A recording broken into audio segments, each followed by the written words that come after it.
keni paraqitur sot në këtë parlament raportin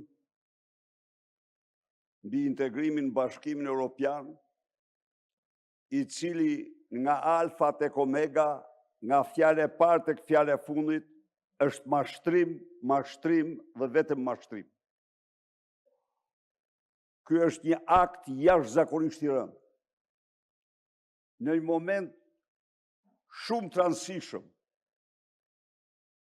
për shqiptarët, për Shqipërinë, ju paraqisni një raport para parlamentit që nuk guxoni ta lexoni dhe vendosni në mënyrë antikushtetuese që raporti të mos lexohet, që qytetarët të mos dinë, të mos njihen me mashtrimet tuaja. Nuk ka akt më jo serioz.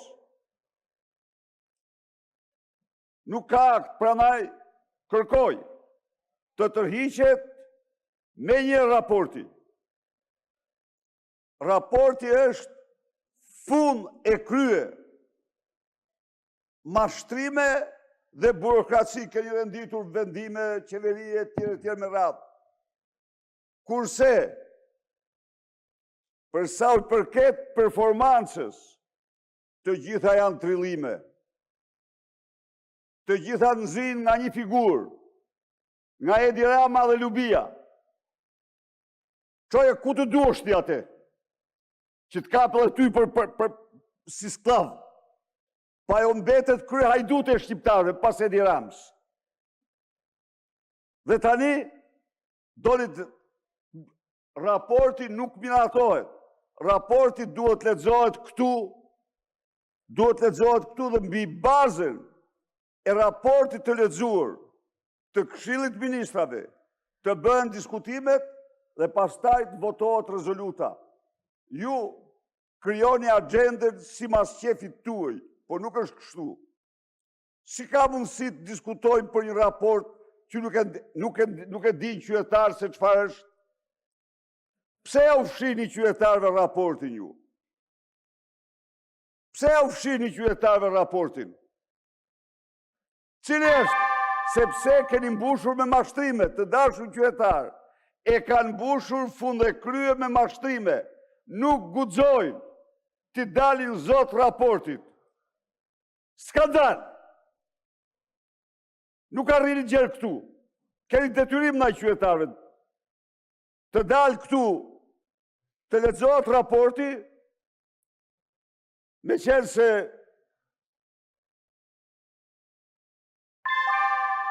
përfundoni ju lutem.